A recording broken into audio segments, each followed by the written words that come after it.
Chris Benstead, thank you for joining me tonight. Looking forward to having a chat with you. How are you doing? Yeah, absolute pleasure. Yeah, no, really, really good. Having fun. It's nice to talk to someone different to find out what you're up to. It's all good. I'm trying get some information out there, help people, hopefully along the way.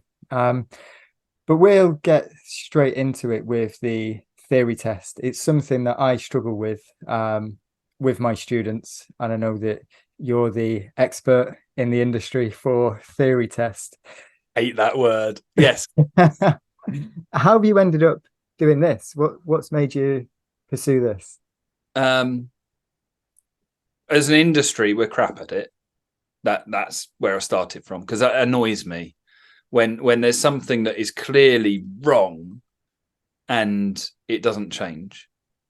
But what normally happens in this industry is that's down to the DVSA, and we need the DVSA to change for something to happen. And there's lots of changes I want the DVSA to make. But actually, the theory bit, a lot of that sits with us, that we're the ones that are not good at it. So therefore, we can change something. And then the other thing was COVID. So COVID hit.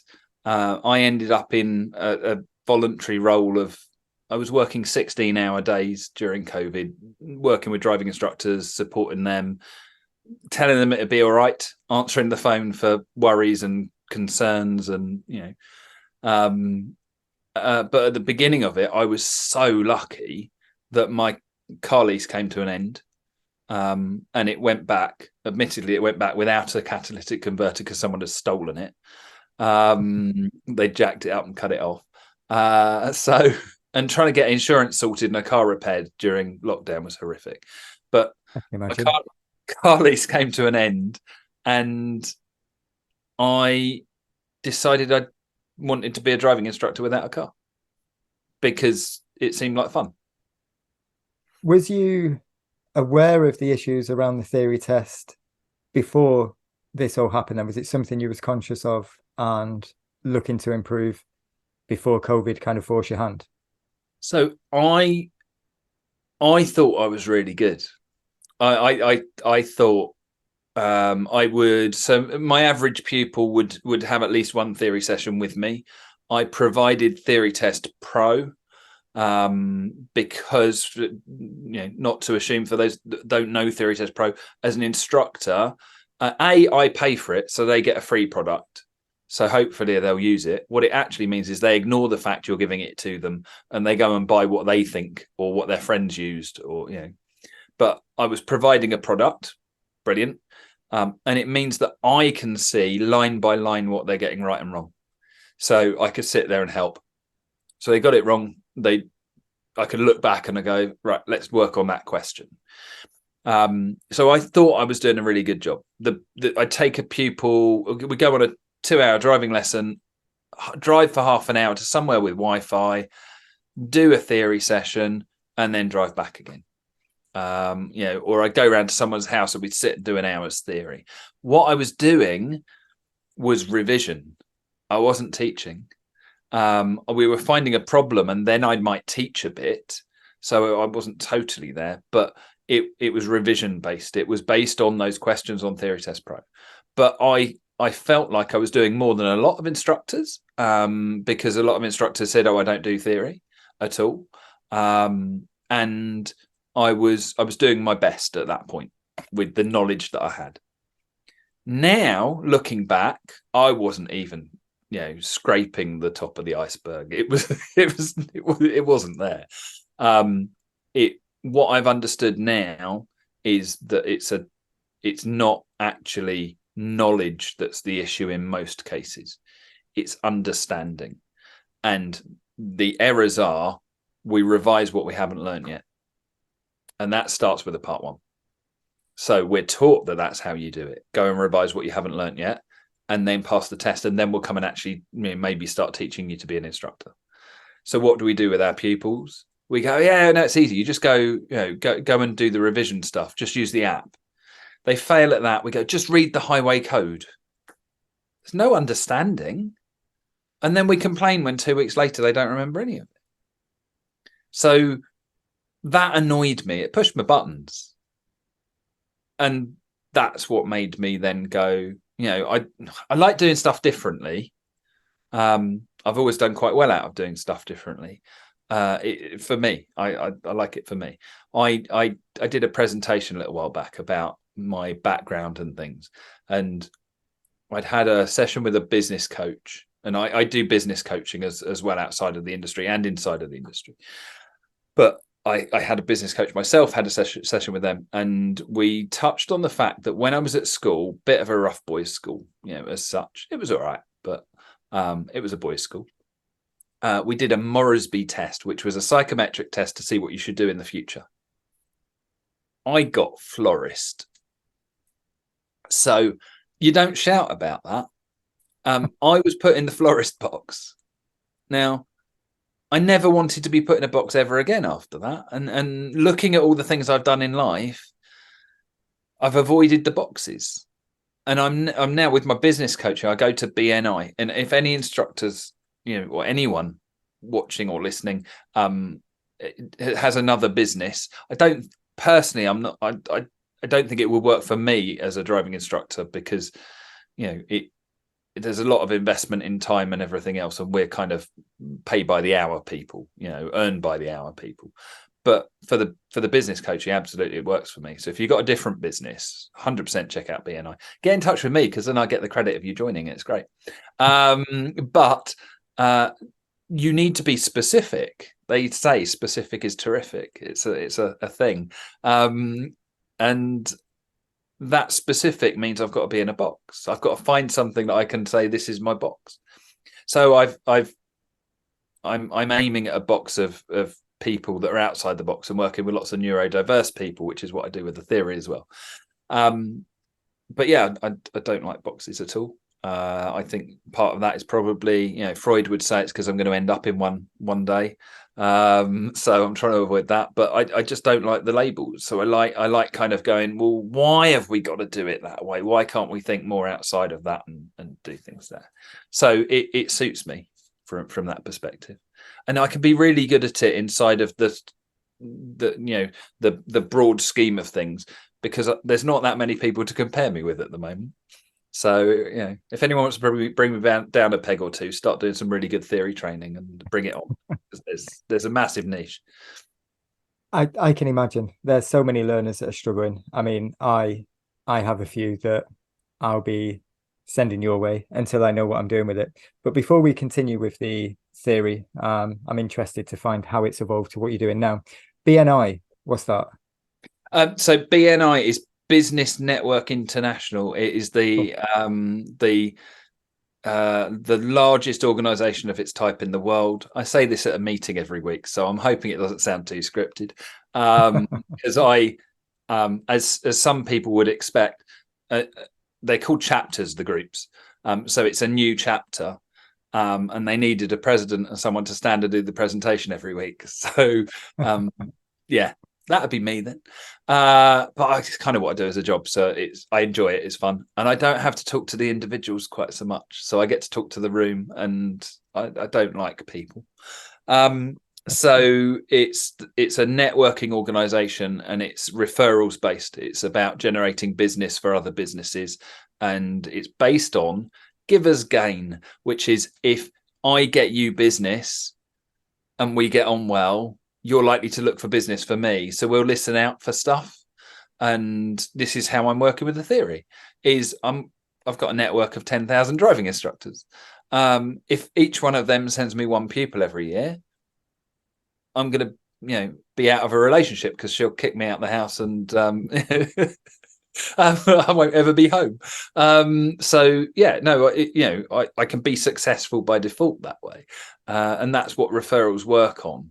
And we do that at the moment inside the driving instructor industry is, we're all busy. So if we know someone who's not busy, we can send them work. When I first started in the industry, that didn't happen much. People didn't talk.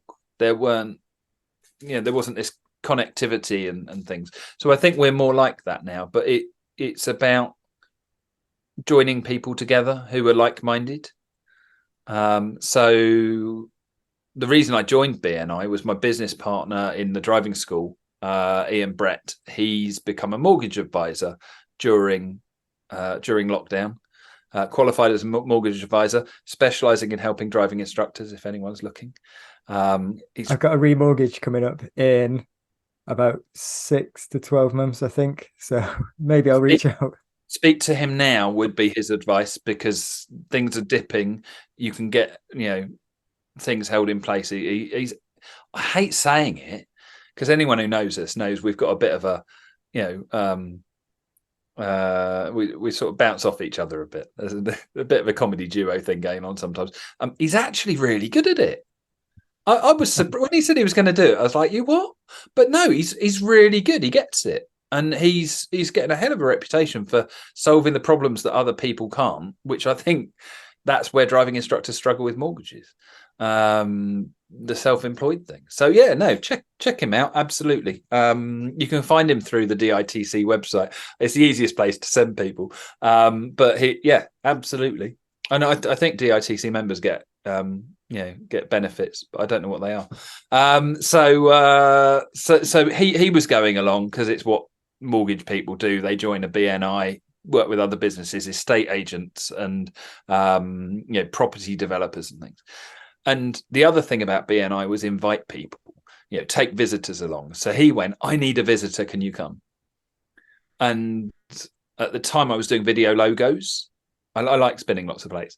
I was doing video logos, and I thought, "Oh yeah, I could do a bit of this. It's it'd be quite nice. Bit something outside the industry." So I'm talking to other people. I won't say normal people. That's not fair. But instructors are are about instructing and things, and I thought it'd be nice to have something else going on.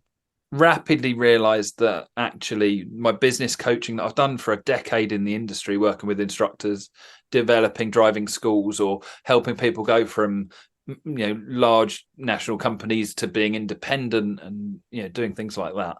I thought I could do more of this. And then through doing the theory and working with the neurodiverse, it was like, actually, what I now do is I help businesses connect with the customers that are neurodiverse, rather than shut them out, and try and be more inclusive that way, because there's a 15% customer base that they're losing out on. So that's what I do there. And it all sounds really random. And I did a lovely graphic. If anyone wants to check out my Facebook, lovely little graphic with all the different things I do: the video logos, the driving school, the theory, the business coaching. I've got a kids book that I wrote as well. Is There a Monster? You can find it on Amazon. Good little plug. So have a look. The book is based on kids not sleeping because they're worried about stuff, and it gives them a solution, a poem that solves the problem. So the thread between all of that randomness, I solve problems. I'm good at looking at stuff and breaking it down to the lowest common denominator and solving problems. That's what the theory is. It's what working with the DVSA is. But lots of problems. But seeing it a bit differently and approaching it that way. And that's what I then I love the theory. It's what I do, every day. Often it's the same lesson over and over again. Imagine doing whatever your first lesson is. I know saying a controls lesson is a really loaded statement, but doing a first lesson every single day for never getting further than that, a lot of instructors would hate. I absolutely love doing it because everyone's different, and although I'm going through the same structure and explaining things, everyone's different. I'm not at the point of being bored of it yet. It'll happen, but I'm learning still. I'm changing things. I'm finding rules, things that people could teach that would make life so much easier. Instructors stitch up their pupils on a regular basis with what happens in the car, and I was one of them. I was doing it, and I cringe sometimes when it comes up, because I think I don't know how many pupils I've stitched up with that. It's something I struggle with, and I think that's why I don't really do that much of it. I think with teaching anything, there has to be some sort of structure, and with the theory test, I do it. It's bad, but I'll be open and honest enough about it. Is if the student fails, because they don't tend to tell me about the mock test, I'll be like, "Oh, how are you getting on with your revision for your theory test, revising that subject that no one's taught you?" Yes. They're like, "Yeah, it's going really well." Okay, like, yeah, I've passed a couple of mock tests, all good. So I'll leave it there. Like, okay, they'll go and do the theory test, and then they'll come back a couple of weeks later. They've failed.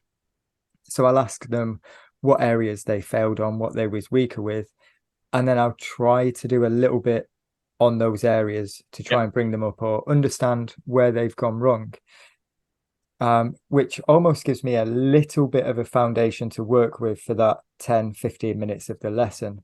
Mm-hmm. But I think it's really difficult with the theory test to find a start point. Like, what Yep. do you start with? And I guess that's my question too. Where, if I want to help my students, I mean, I'm probably going to send them your way. You're the expert, but to give some assistance, some help, where would you start with it? So as an instructor, not looking at an individual pupil, but looking at the subject and how I can build that into my lessons. So, it's about a much broader thing. It's looking at what am I teaching and how is that gonna feed into the theory to give them the best start. So the first thing is to go and do the theory revision yourself. Go through the questions, all 746 of them. Do them, but not to answer them, because you should know the answer. I tell you, if you get one wrong, and I'm not saying you won't, it's not a criticism if somebody gets them wrong. If you get one wrong, it won't be because you don't know it. It'll be because you didn't understand the words that the DVSA have used or the phrasing that they've used, because that's the comprehension. I divide it into knowledge, understanding, and comprehension. That's where the issues are. It's normally understanding and comprehension. It's not knowledge, by the time they get to me, at least. But the comprehension is, the junction, right? So we, as instructors, use the word junction to mean a joining of roads where you're turning into or coming out of that joining of roads, going between two different roads. Yeah. The theory test doesn't. The theory test, if it says junction, it means emerging. Doesn't mean turning in. You're turning into a side road, you're emerging from a junction. So if you now change how you talk to your pupils and build that in, when they get that question, the picture in their head is going to be correct. Their understanding of what's being asked of them from the words on the screen, because there's no pictures of junctions, will be correct. You're coming out of a junction, you're not turning into it, because we're using the word junction. I also think that so that's working through the language. It's making sure that language is in place. It's also know your stuff. Do go through it and answer those questions and make sure you understand what it is. My favorite question for driving instructors is, what is a dual carriageway? And get them to define it, because a lot of them get it wrong. The answers that I get, I'm not going to put you on the spot. I learned that, I think, quite late, because I thought a dual carriageway was a 2-lane road. Most people do, yeah.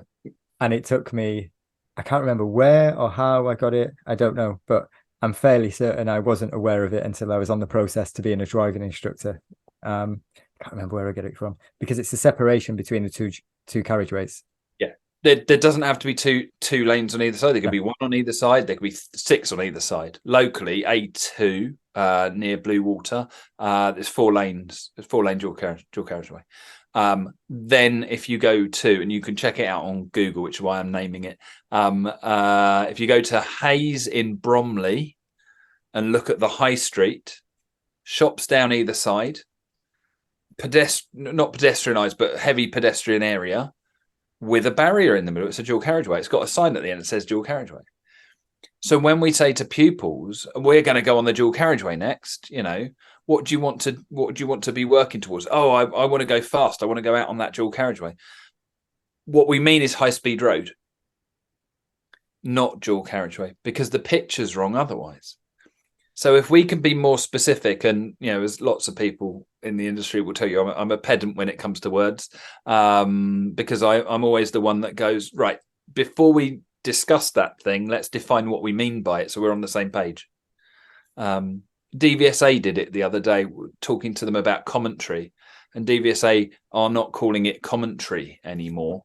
They're calling it descriptive talk through, because commentary is a loaded word and people have a specific type of commentary in mind. And if we're all on different pages, we'll all have different outcomes. So if we can get the words the same, if we can make sure we know the understanding of what does it actually mean, and not make big leaps of thinking about our local dual carriageway or our local roundabout, let's have a standardized one, and then we can work from that. So the next thing is then, it sort of comes from that, is teach the rule before you teach the exception. And instructors are, and I am one, sorry, I keep saying instructors as if I'm not.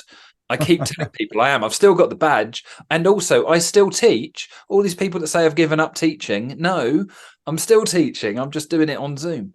It's not as risky. I haven't got all these people to deal with coming the other way.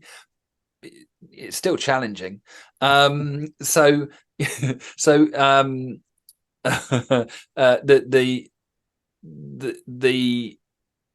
different is dangerous. So instructors tend to go, I'm going to go and show you the different, the exception, because that's where your danger is going to be. We need to start with the rule. So what would be an example of that? I've got an idea in my head, and I'd like to know an example of the rule versus exception and how that pieces together. How many speed limits are there? What do you mean? Just literally that. How many speed limits are there? What are the different numbers? How many of them are there? 6. 2. Huh. Right. So because it's the rule, streetlights mean 30.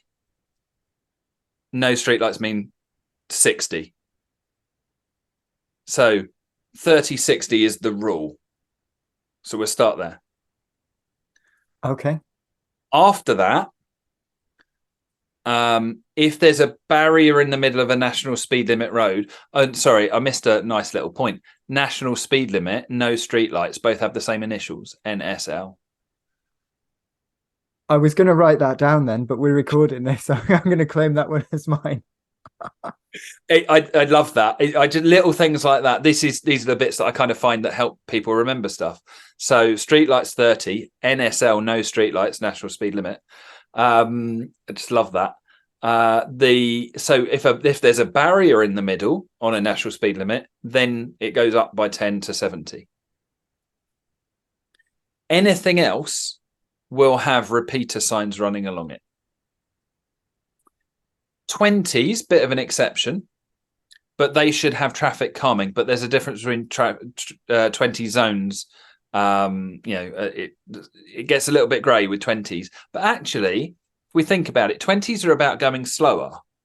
So what's it saying there is there's a hazardous area, so we need to be restricting our speed. So they kind of look after themselves. And on top of that, if there's not questions about it in the theory test at the moment, I don't necessarily worry about them. And I don't apologize for that until they make the theory test more beneficial. I don't think it improves road safety at the moment. We need to change it. I'm all for changing it. Let's have courses instead of tests. But so that covers all it. Everything else will have repeater signs. If it's no streetlights and it's a 30, it will have repeater signs. If it's got streetlights but it's a national speed limit, it will have repeater signs because it's breaking the rule. The rule is streetlights and no streetlights. So if you then start teaching that to begin with, and then you bring in the others and go and they're telling you it's different, that's much easier for people to understand. I'd not thought of it that way. There's street lights and no street lights. I use as a reference when people are asking me what's the speed limit. And it'll be, well, we've got street lights here. So what does that mean? Oh, well, it's a 30. Oh, but wait a minute. What does that repeater say up there? Oh, yeah, it says it's a 40. Cool. So you've just blown your rule out the water. That's the thing, isn't it? So it's going, well, I'm going to teach you something that's wrong because we're starting with the exception. So if we start with the rule, that makes more sense. And actually, something I've identified, and I used to do it, is the 3 rules that are not being taught by driving instructors, as in they're not being taught as rules. It's being taught, not being taught as rules. We drive on the left. We show them where to put the car. If they drive down the wrong side of the road, we'll sarcastically criticize it and go, no, in this country, we drive over, but we don't necessarily go, the rule is it's left-handed, we're on the left, in the same way that in English, we read from left to right. And if you were reading Chinese top to bottom and Arabic right to left, if I put English on the screen and put it reading from right to left, you'd be really confused for a bit. You'd probably work it out, but isn't it easier when it fits the rules? And in driving, when we say easier, we mean safer. Because if everyone knows what they're doing, we don't crash. So if we can make it easier and safer, that's got to be a good thing. So we drive on the left is rule number 1 that doesn't get taught as a rule.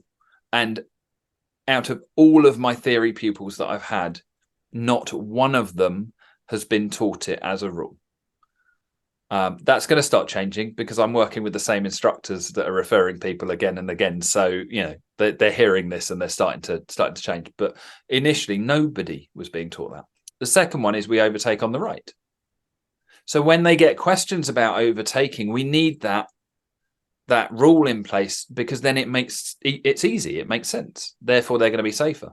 There's 4 exceptions to overtaking on the right. One of them is the keep left sign. If it tells you to keep left, then you can go past on that side. It happened to be sat next to me, so wave it at you. The second one is one-way roads. And the problem with one-way roads is we think about the little narrow road that's the cut through that's a one-way. I get them to think about a big road with 3 lanes, one going left, one going straight, one going right. Because those people know where they're going. So actually the risk of going past them on the other side isn't huge. If they change lanes, they're going to be taking responsibility for that. And then it's dual carriageways and motorways. And there's a difference there because you can turn right on a dual carriageway. You can't turn right on a motorway. So dual carriageways, people queuing or turning right. Motorways, people queuing. You can overtake on the other side. So there's only 4 exceptions. I'm open to others if anyone can come up with one, but I can only find 4 exceptions. And then the third one is we drive clockwise, not just roundabouts. If you go to a car park, it goes clockwise. If you go to a petrol station, on the right, you go in at the top, out the bottom. It's clockwise. It's a clockwise system. Go to Germany, it works the other way around. So we don't need signs when it fits the rules because it's what's expected. But if they don't know what's expected, they need signs. They need to be told more. So teach them the rules first. Then, if it's a car park that goes the other way round or a petrol station that works the other way for some reason, there'll be signs telling them because it breaks the rules. Don't start with different. Start with expected. Make it simple and make it predictable because what we know on the road is predictable is safe. Yeah, they're things that I've never taught them as a rule. I'll be honest enough to say when someone gets in the car, they know that we go on this side of the road, but yeah, they're not aware that the rule. Well, yeah, sometimes. Yeah. So why are we making assumptions? Let's not make the assumption and go. So you can ask them, what's the rule about which side of the road we drive on? Actually, I think there's a better way of doing that, which is getting them to design how the road works. And I do a lesson based on that. That I've always done in the car. I say always. I discovered it accidentally because there was a pupil who come from another instructor who something wasn't right, and he drove really well, And we got to junctions and he didn't know what one was. Literally didn't get it. He's like, oh no, that's a word you instructors keep using that means nothing to me. So we designed junctions. So we stopped. I drew an empty crossroads and got him to design the road, put the rules in place. And from doing that, I don't have to teach junctions because they've taught it to themselves. We've had flying cars and all sorts, and I've squashed it down and it works. And but we shouldn't make that assumption, because here we drive on the left-hand side at this moment in time in this road that we're in. But do we drive on the left in a one-way road? Not necessarily. If there's a contraflow system, there are exceptions. So we need to put the rules in place and make sure that we're building upwards from there. And there's lots of people that will then say, don't be stupid. We shouldn't treat them like idiots, or surely it's obvious, and would then confirm that learning beforehand. Yeah, otherwise it bites them in the backside later on. Because like you say, it's not we're going to sit down and talk about all of these. It can be very quickly solved with a couple of questions at the start of the first lesson. What side of the road are we going to drive down? Cool. And that's the rule. And then you expand. If you want to test it, pull up on the right-hand side of the road and start your lesson from there and see what happens. Because my gut feeling is that a number of pupils, not all of them, will drive down the wrong side of the road because they haven't been told not to. We'll explore it and see where it goes. Yeah. So where do you evolve from there? We've got, I guess that's the start and the foundations. There's the thing that frustrates me with the theory test is some of the questions, not all of them, and the ones that are... Most of them are crap. Yeah. Yeah. And it's as if they've just been like, we'll ask a question on this. And you can almost see what they're going to ask questions on, because the answer a lot of the time is a very... It's almost leading. And then you get the odd ones that are... One that caught me out all the time, and I didn't get it, was you're driving the wrong way down a one-way street. What do you need to do? And I interpreted that as, I'm driving the wrong way down a one-way street. I probably need to stop doing that and turn around and go the right way down the wrong way street. But the actual question was more of a, you've gone the wrong way. You're on a one-way street. What are you going to do? Well, I'm going to keep going until I can get back on track.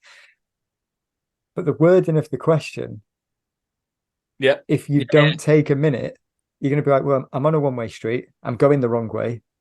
I can't go down a one-way street the wrong way. It's not that, I've gone through the no entry signs and there's potential traffic coming towards me. It's, you've taken a wrong turn, so you need to go back on yourself. But the road you're on is one way. How do you go back on yourself without getting it wrong? Yeah. I think it's really confusing. You're not alone at all.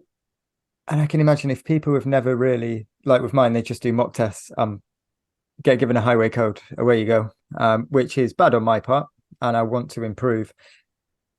But they're not going to have the understanding to decipher a badly written question with very vague answers, and it could be one of a couple of them. Yeah. So 3 things. So what I do to counter that is I have a set of rules that I give them at the beginning, which are ways to decipher the questions to challenge whether they're getting it right or not. It used to be safest answer was always a good thing. A lot of instructors would say. I've moved on from that. I use that still. I don't think it works because there's more and more questions where all 4 answers are correct. We're looking for the most correct one. And sometimes there's 2 of those, and that's where people fail. So if you look at it, it's 50 questions. Most people with a bit of work to improve their knowledge can get 60 to 80% just by doing that. So 80% is 40 marks. We need 50. the gap between 80% and 86%. Sorry, we don't need. I want 50. Always want the full score. 86 is the pass mark. So the gap between 80% and 86%, that's understanding. It's finding that level of going, all right, so why is this? Because the questions they get asked are going to be different, worded differently slightly, based on the same stuff. So it's understanding is that gap. And that's the bridge that I try to build, is developing understanding, and it's the why. It's those things. The problem that you get is people will therefore consistently fail by one, a phrase that I've become known for, because actually it's not failing by one, it's failing by 8. But you get this consistent fail by one. I've had people have done double-digit tests, failing by 1, and they don't get why. They keep working hard, because what they're working on is their knowledge, because they're reading the highway code, which is why, again, recently I've been criticized because I don't tell people to read the highway code. Part of the reason of that is because by the time they get to me, they've already done it. That's not where the problem is. I'm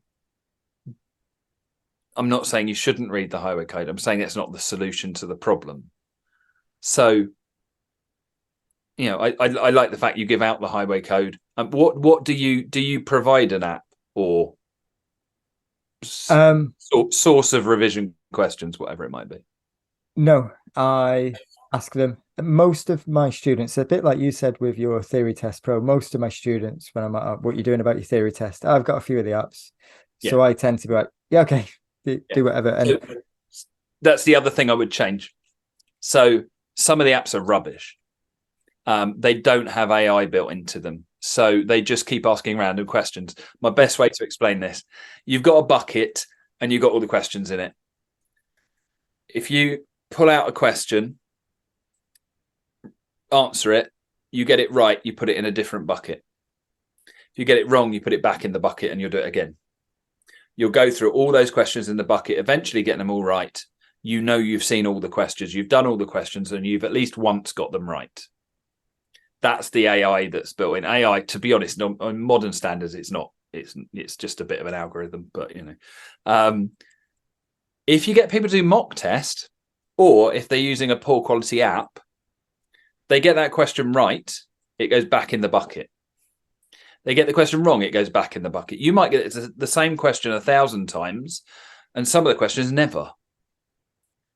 There's no logic to that. There's no system in place.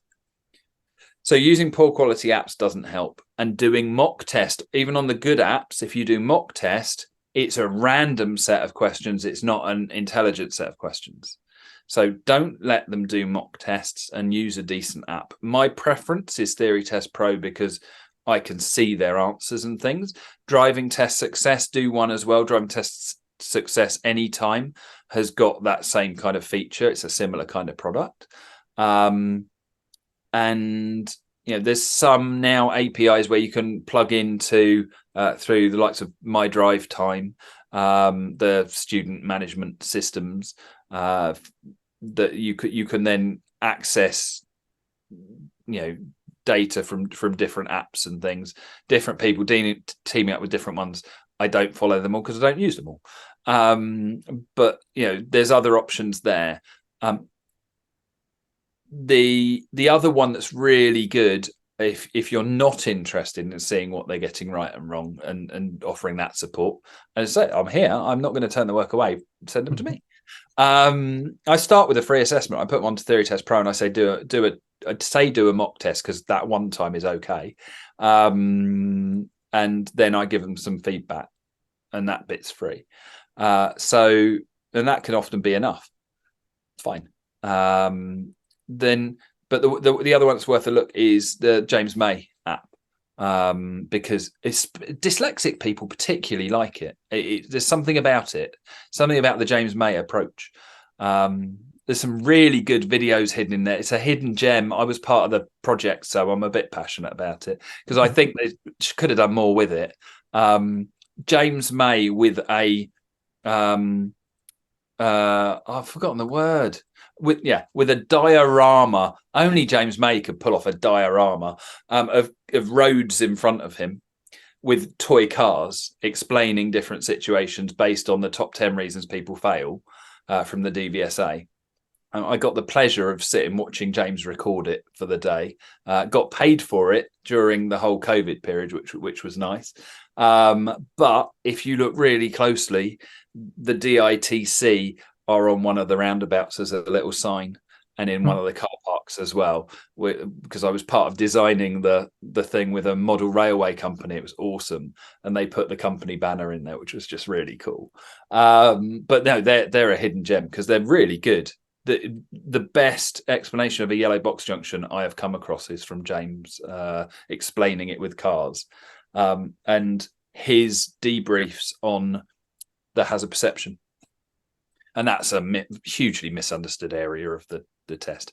And because people struggle so much with a multiple choice, it gets ignored anyway. And they fail their multiple choice so many times and always pass the hazard perception. And then that one time they pass the multiple choice, they'll fail the hazard perception because they've ignored it. So frustrating. But his debriefs on that are epic. And you can miss them really easily if you don't turn the volume up. Yeah. See, that's something I think you said it early on when we was chatting before we started recording with the theory test. It's been a case for me. I don't know whether everyone's the same. They might be. I'll assume there's at least a few people that are running a business similar to how I am. And I've posed the question a few times in a lesson. Do you want to do some theory revision? Do you want to go over some questions? And the response is usually, no, it's okay. I'll do that at home. I'll read through the highway code.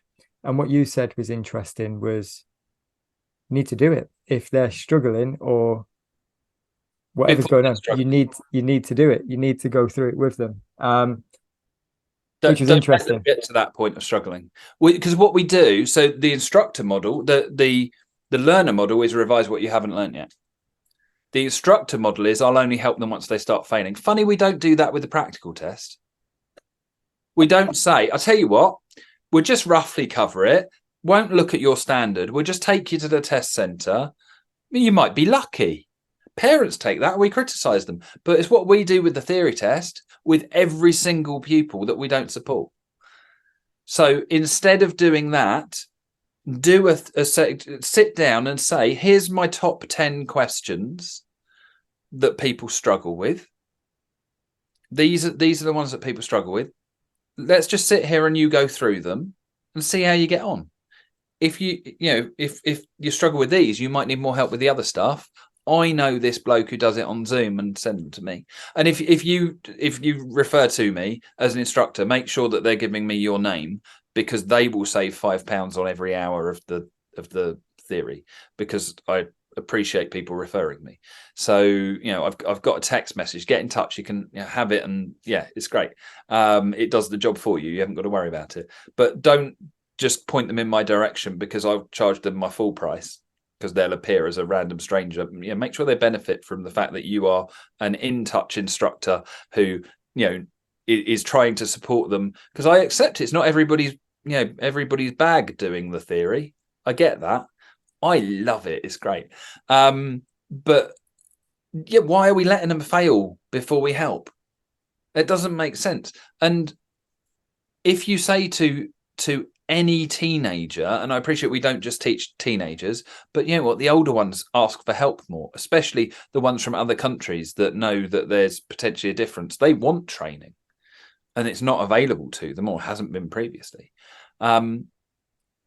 Instead of with a teenager, if you said to them, would you like to drive a car for a bit, or would you like to sit here and do some homework? Which one are they going to pick? Now you've said it, it's really obvious. I think I've tried to justify it by telling myself they're paying to learn to drive, and almost disregarding the rules. Yeah, okay, I'm teaching the rules to be safe on the road, but am I if I'm not going into the theory and covering the way you've described it? And I think that's something I need to be aware of, and maybe others are as well. It's not just making the car move, it's having that understanding of the theory. Which that's a really interesting thing. So what's the point in the theory test? Because I don't know, because I think it's crap. Is it to make the road safe? Because surely the job of the DVSA is to make safe drivers, to ensure a minimum standard, safe enough drivers. Yeah, not safe drivers. We do safe drivers. They do safe enough because they're minimum. And that's not a criticism. That's their job.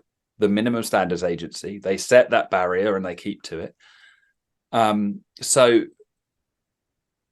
it's got to be about making them safe. I do not believe the theory test makes anybody safer on the road.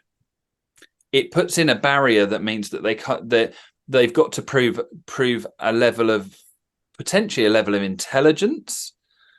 That might be unfair, but a level of competence before they can go and take the practical. So there's an obstruction to access involved there. At the moment, the DVSA love the theory test because it means that people are not able to go and take the practical, so that reduces the waiting list. I've not seen any evidence of it reducing the waiting list around here.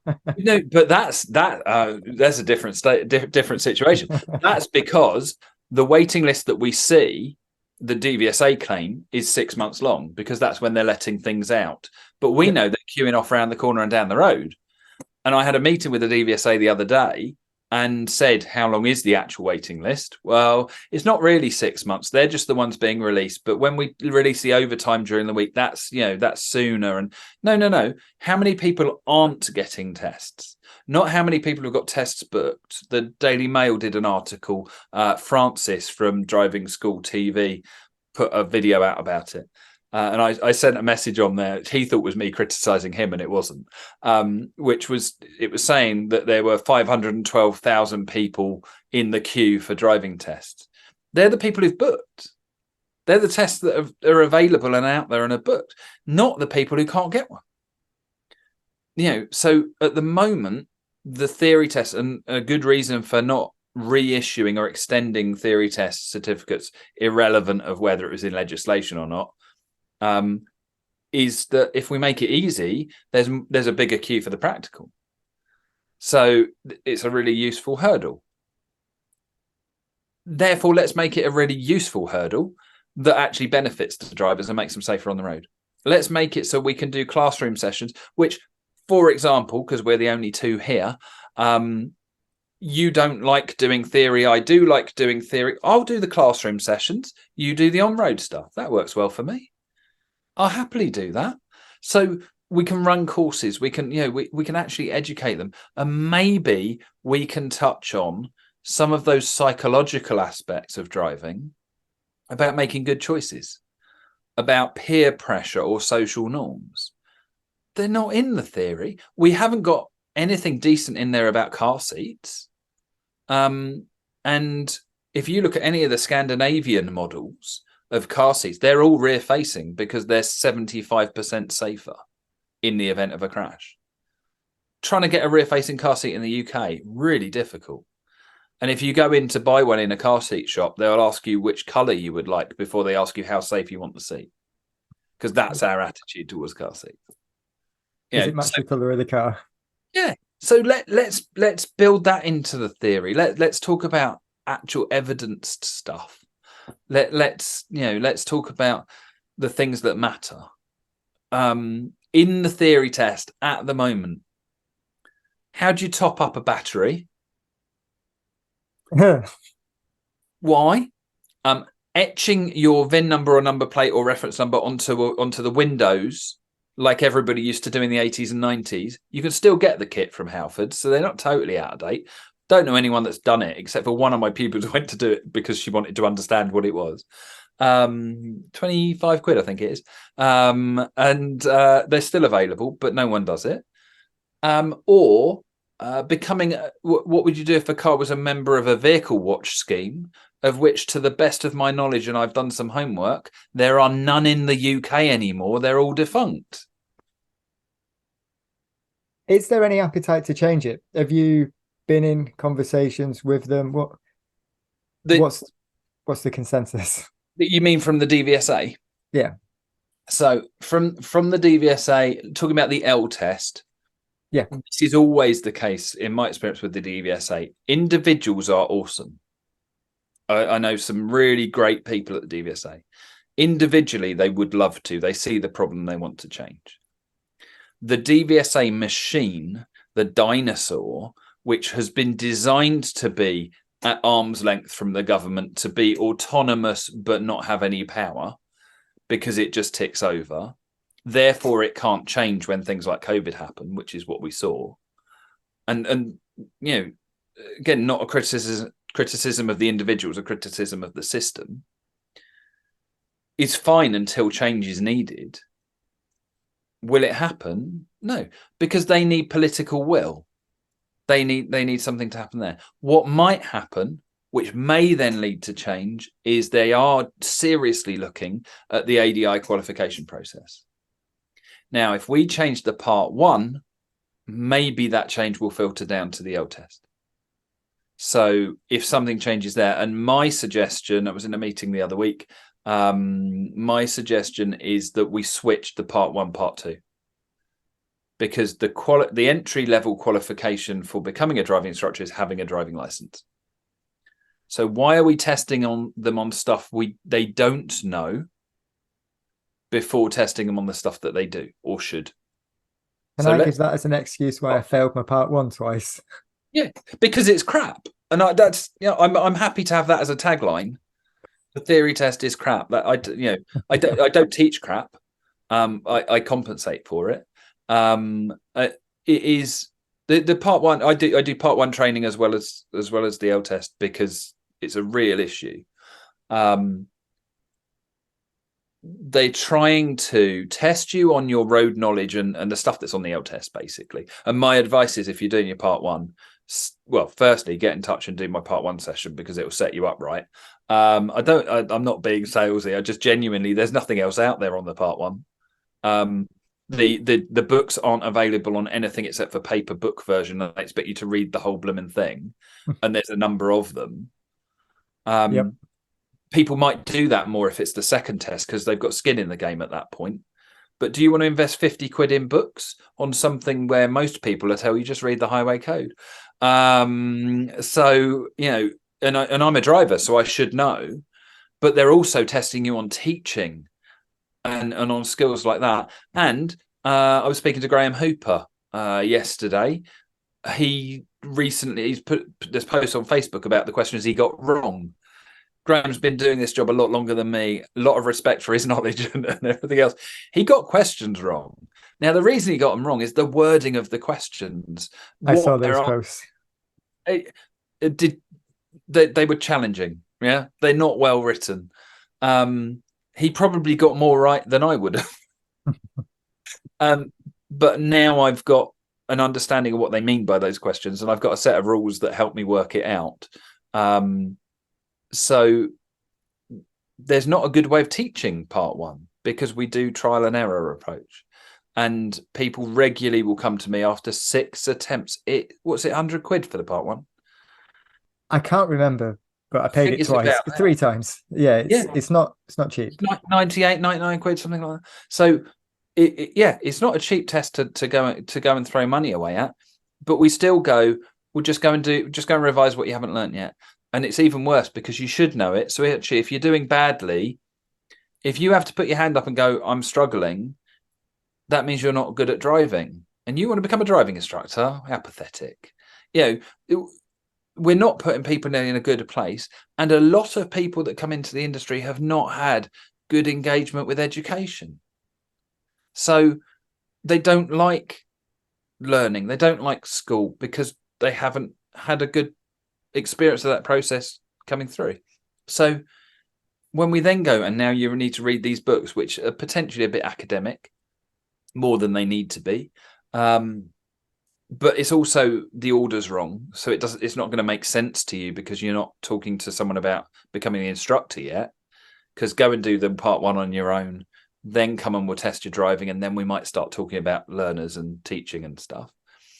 It should be blended. That should be the approach of it. Should all match up.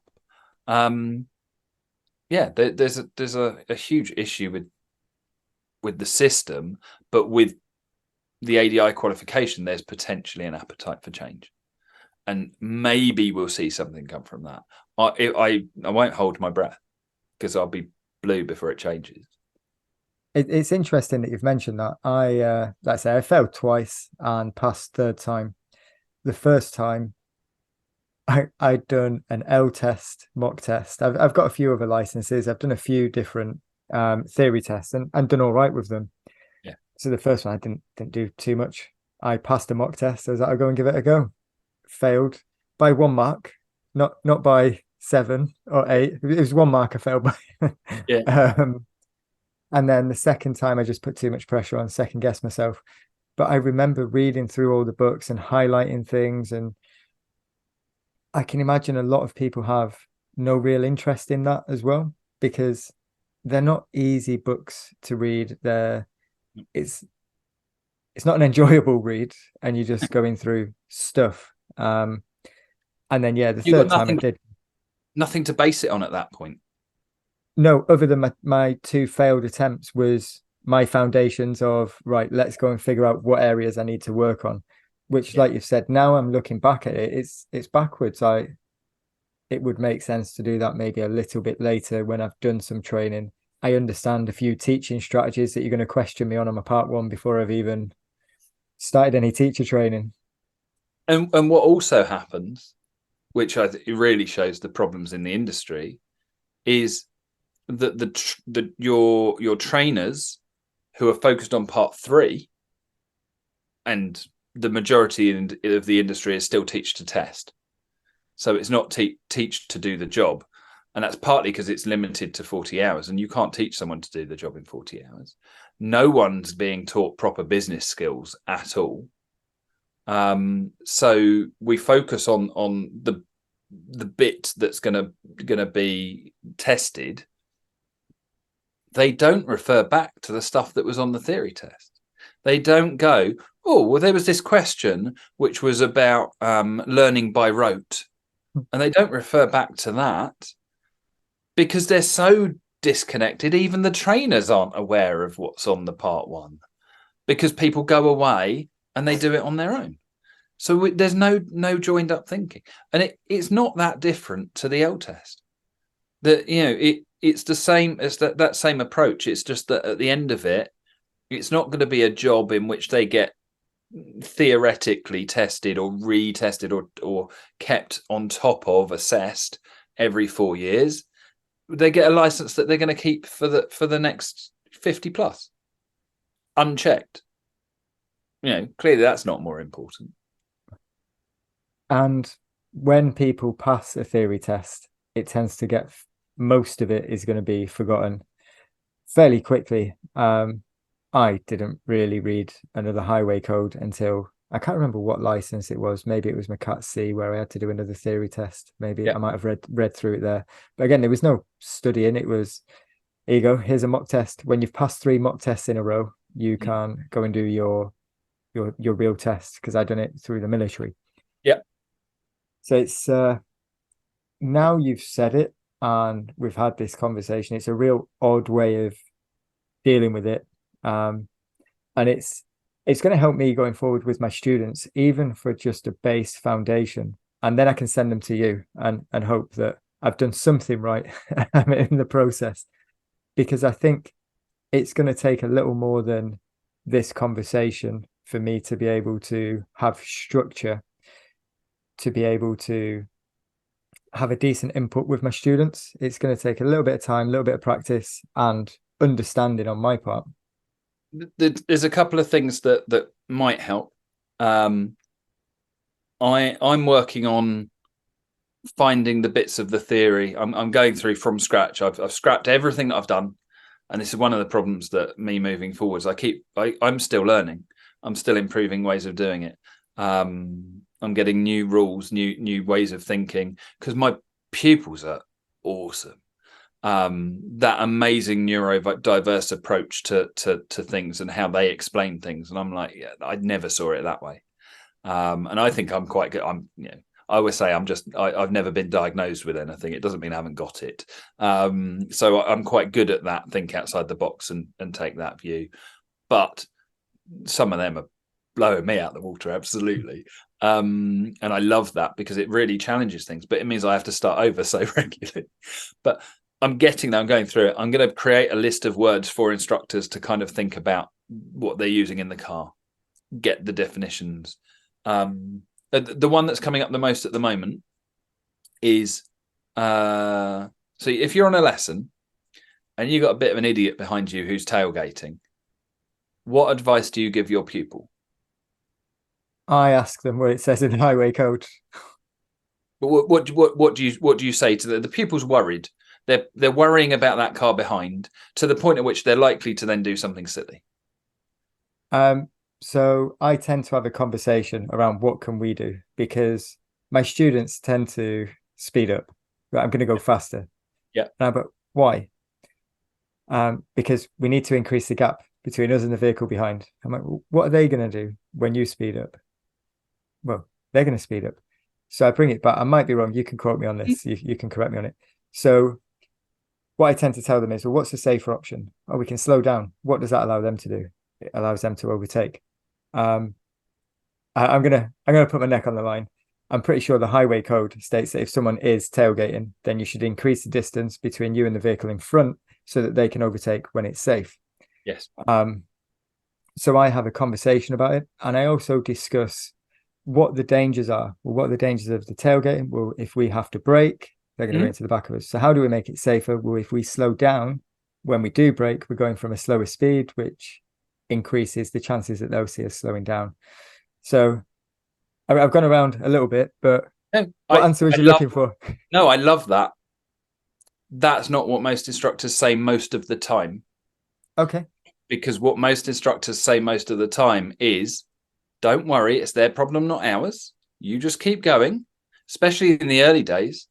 It's not about us keeping ourselves safe and taking a response. It's about going, it's their problem, not ours. And just keep going. Just keep traveling along at the same speed. You know, also on top of that, there's not often a car in front because no one else is going 30 to 30. So I tend to, with that, when they say there's not a car in front, just to interrupt, I tend to say there is a car in front, we just can't see it. So, yeah, it's somewhere in the distance. But what said is kind of, just keep going. That's one of the answers for that question on the theory. The other one is not even nearly as eloquent as you said, but comes to the same point of make that space. So people go with just keep going because that's what they remember their instructor saying to them, of saying, just keep traveling along. You'll be fine. Don't worry about them. Let them sort themselves out. And actually it stitches them up with that question. So, and that might be the failing by one. If they got that one right, they might have got there. So yeah, no, I love your answer. I think, yeah, exactly that. That's the answer we should be giving. But then we should also make sure we reinforce that each time. But I think because it depends on when it happens and it depends on the situation, we want to deal with the worry. Our first thing is you're okay, just keep traveling along.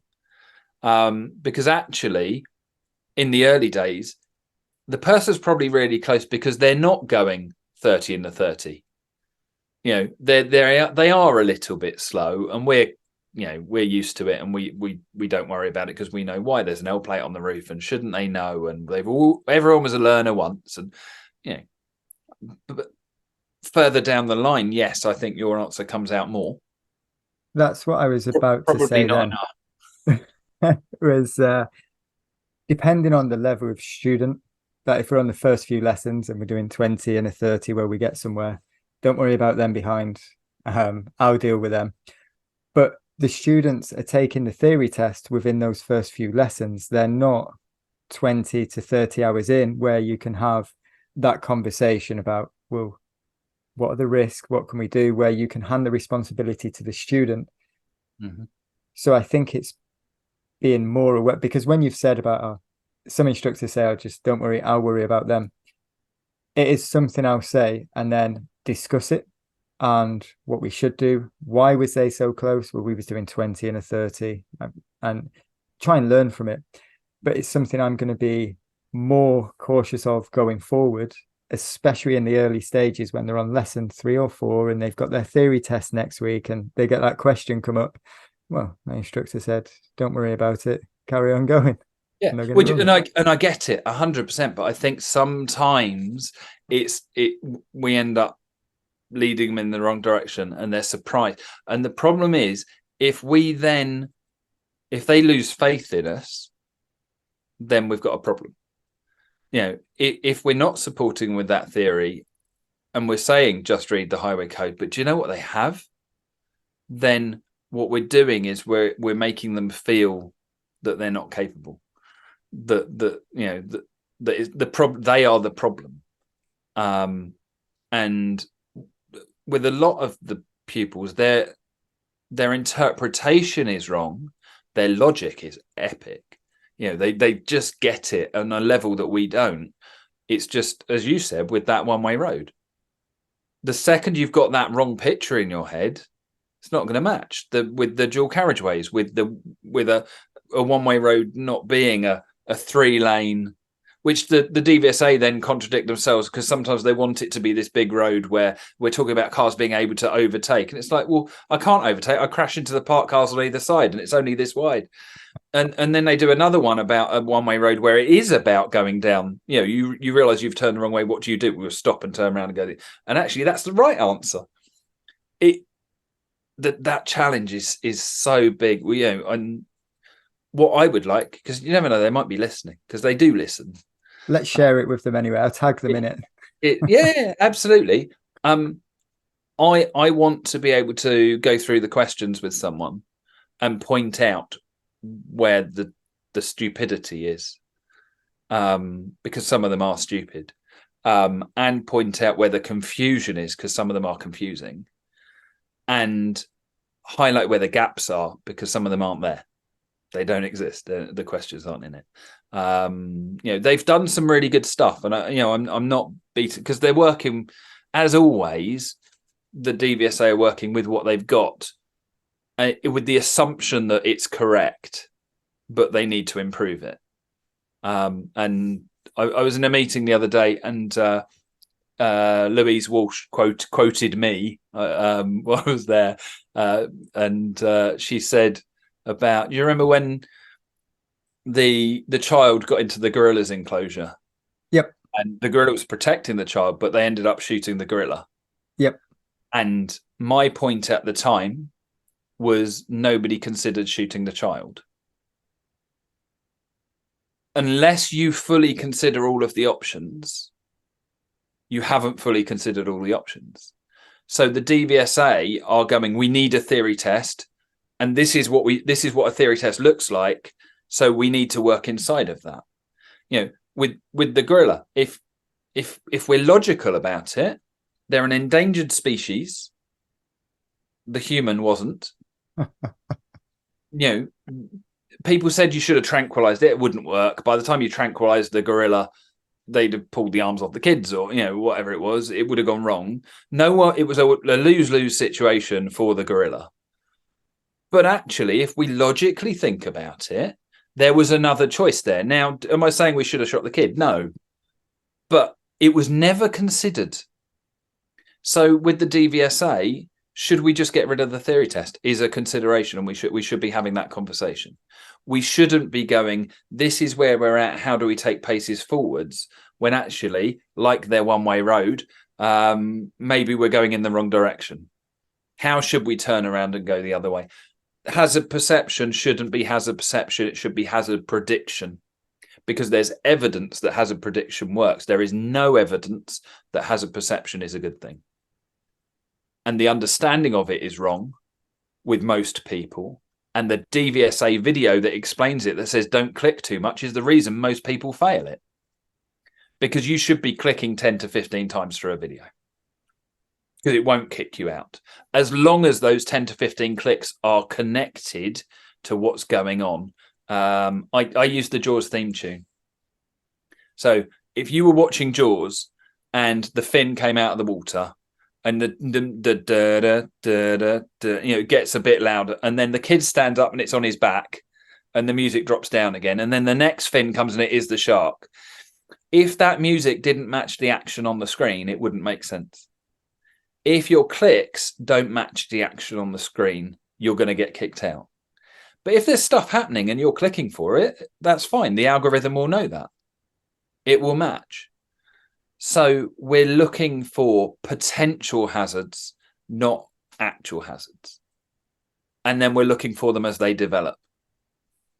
That's interesting. The hazard perception is one that I'm a little more confident with giving advice, because on my 2 failed attempts, I've always passed hazard perception.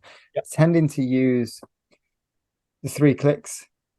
But I tend to tell my students, click when you see something that could become a hazard. Yeah. And there will be times when you click once and it doesn't become a hazard. Yeah. There will be times when it does become a hazard. So you click when it becomes a hazard. Yeah. And you click again when you're at the hazard. So on some clicks, they will click, like you were saying, more than 3 times. But in general, as it becomes a hazard, they will click 3 times for that hazard. For the hazard, seem to do it. Through the clip, there's going to be multiple moments of that, which is where you get those bigger numbers. The first clip tends to be, if you think it's going to be a hazard, click once. You might not click again on that because it doesn't become a hazard. Yeah. And then you might click and you're already at the hazard, so you're a little bit late on it. So you might not click 2 or 3 times for that. But that tends to be my little speech on the hazard perception. I exactly that. I call them potential hazards, developing hazards, and all shit moments, which where you'd be on the break at that point. I also think the hazard perception test doesn't respond. I think we teach people badly because it doesn't slow down when you see that. That first click should mean you slow down and then we see it develop and see whether you click correctly, rather than it continues and you end up driving at things. We're teaching people badly that way. But I use I also use, alongside exactly what you said, green, amber, red. So I have green clicks, amber clicks, red clicks, because everybody loves the traffic light. So that green, amber, red approach, there'll be more green clicks than amber clicks and more amber clicks than red clicks, because that breaks them down. I also encourage people to aim for 4, not 5. So a lot of people, this doesn't work for the part 1 very well, because you need an average of 4 to pass, which I think is wrong. I don't agree with there's no logic to the higher thing, because actually, if we're saying spot it earlier is better, people that spot it too early get 0. So they've not changed the actual window, they've just changed the average of the score you need, when the window should be made bigger, and there's your 5. There's your 4, because you're spotting it a lot earlier. Yeah, but we can't do that because you don't click the hazard, you just click. So that's hard for them to judge, because people will just get it randomly by that adjustment. So for the L test, the average is 3. If you're getting 3s, you'll pass. So I tell people, if you're getting 4s, you're good, because if they keep trying a bit harder and try to get the 5, under pressure, that 5 can become a 0 really easily. A 4, either way, bit earlier, bit later, you're still passing. It's not a maximum score test. It's about getting a pass. So that makes much more sense. But no, the part 1 version is illogical in the way that they've adapted it and tightened it up. Once people understand it, they're generally all right. But when it first came out, I think it was an 80% failure rate with instructors, because you had to pass it to continue teaching, just before my time. But you had to pass it to continue teaching, and it was about an 80% failure rate initially, probably because of the communication about what was expected wasn't very good. We're used to that. But yeah, it's still not understood. The one that I hate is click, count to 2, and then click again, because there's no logic. Why are you clicking again? It should be a responsive test. That's like saying check your mirrors every 5 to 8 seconds. Why? Not doing it for a reason. I'm just doing it because you've told me to, and I'm going to stop as soon as I pass. So let's do it because we're looking for something. And what are you going to do if it's there? It makes far more sense. Yeah, it's changed my thought, especially with the part one, because I've seen a few people struggle with that recently, and online they're commenting about it. Do you think the actual test is going to change, or is it just when it's positioned in the training for the ADIs? So not so much L test. I think you're fairly certain at the minute you don't think there's going to be a I huge can't amount see of change. appetite. Yeah, I can't see appetite for it. I haven't heard anything that says that there is one. I don't know. I'm relatively well connected, and I'm good at sticking my foot in the door, and getting into rooms. I'm very lucky from that perspective. I don't think it will change for the ADI qualification. I don't think they'll do that swap. Okay. I think there'll be too much. That's too drastic for them. It's too there's too much logic to it. But I don't think they'll listen enough for that to happen, because I don't think there'll be enough people asking for it. I could be wrong. It might be that it only takes one person who's in a good position to kind of go, do you know, actually I can see why, and then they fight the corner. Also, we don't speak well in DVSA English. We communicate in a different language. I see it regularly when you get instructors and examiners in a room, and instructors are about identifying a fault and fixing it, preventing it from being a fault anymore. So don't make the mistake is the best answer for an instructor. An examiner is about assessing risk. So if you are turning left into a side road and you clip the pavement, how's it marked? Most instructors will go fail, because that's the safe option, isn't it? We'll make it really serious, and then we'll go, don't clip pavements, and we'll get to a point where you don't clip the pavement, and then it's not a problem anymore. Examiners will go, well, tell me what was happening. I need to know was it a really low pavement, or was it a big pavement? Was there someone with a pushchair that you've just nearly clipped, or was there no one around? How fast were you going? It's a risk assessment. That doesn't sit well with instructors. We want black and white. They're in grey. So there's a real issue in that communication. So instructors generally don't ask questions well of the DVSA. We don't ask the right questions. We don't ask it in the right way. I've got better at that from dealing with them over things. The most recent example of that was I wrote to Loveday about the test waiting list, about getting a test. I didn't do what I think a lot of people would have done, which was to say, I need you to tell me how to run my business, how to get tests for my pupils, how to, I said, I need you to tell me how to use your booking system properly, how you expect your booking system to be used. And rather than be we don't tell you how to run your business, or, a generic copied email, it was, yes, let's have a meeting, not with Loveday. I'm not punching it that way at all.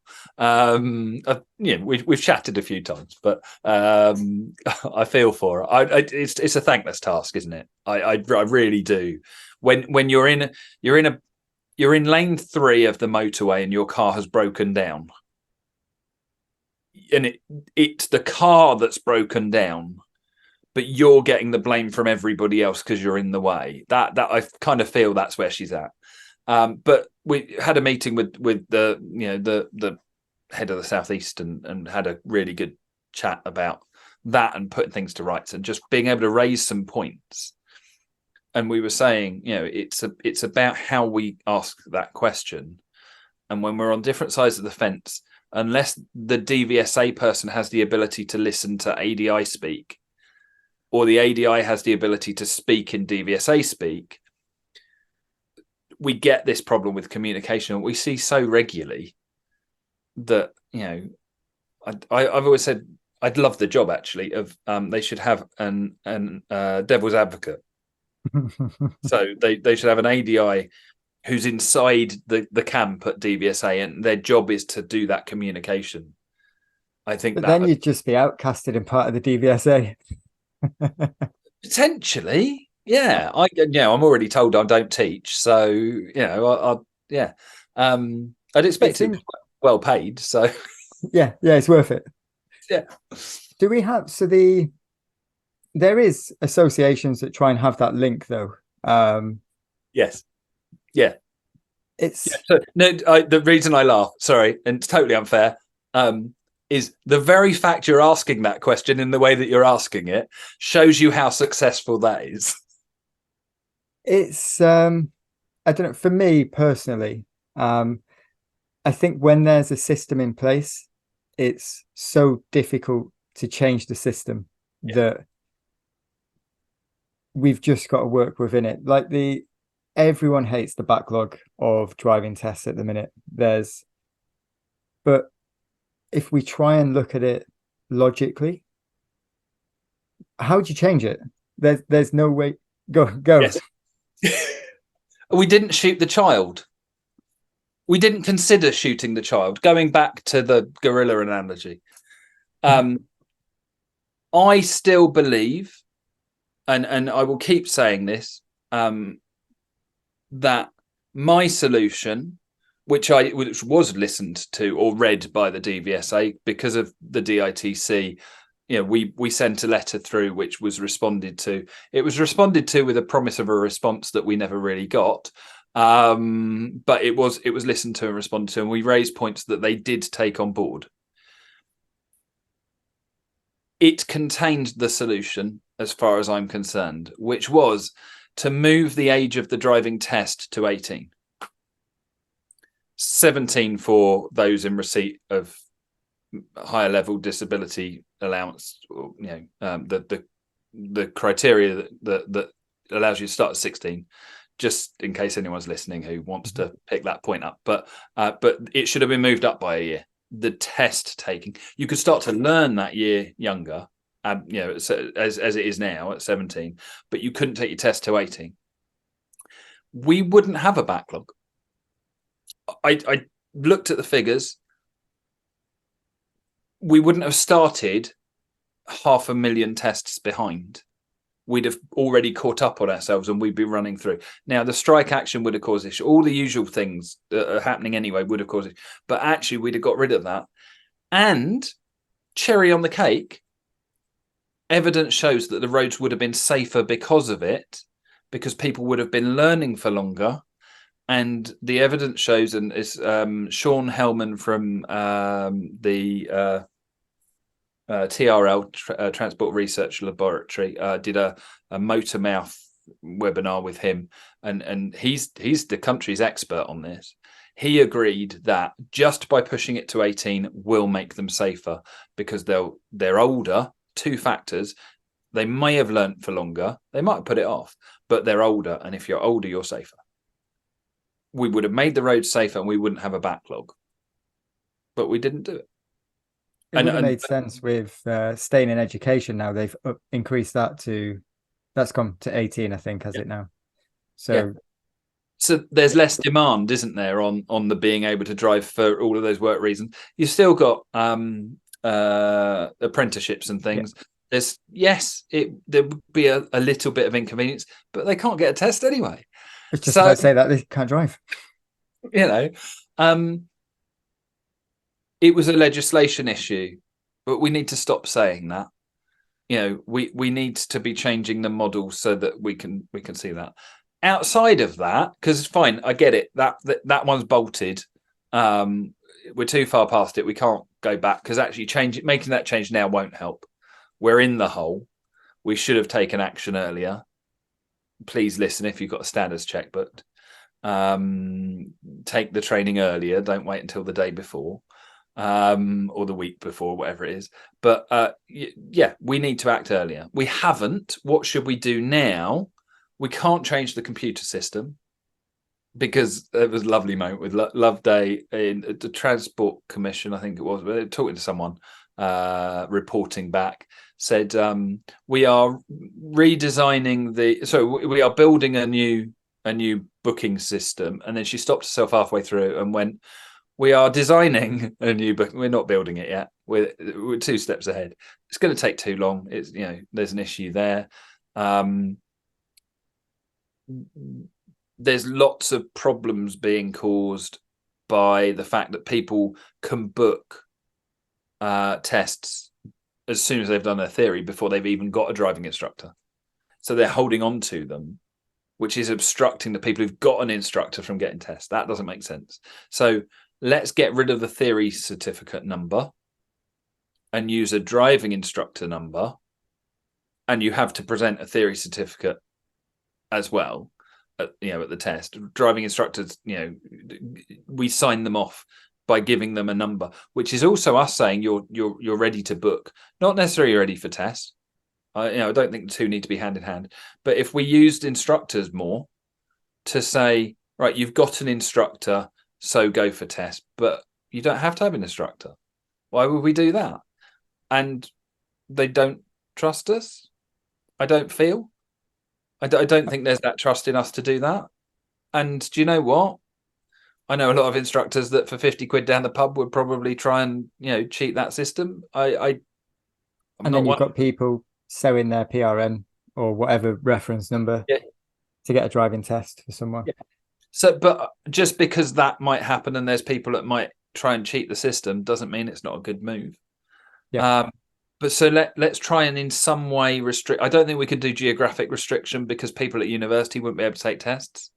Although on a podcast with Terry Cook the other day, we came up with the solution based on DVSA statistics, which is if you take your test nearer to your home with a certain number of miles, there's an increase in the chance of you passing. Now that smacks horribly of teach test routes, but we won't explore that Pandora's box. But if you take it nearer to home, you're more likely to pass. And every 1% increase in pass rate saves, I think it was like 38,000 tests or something. And take your test near where you live, times by the 1% savings, no waiting list anymore. So arguably, yes, it will inconvenience people who are off at university and everything else.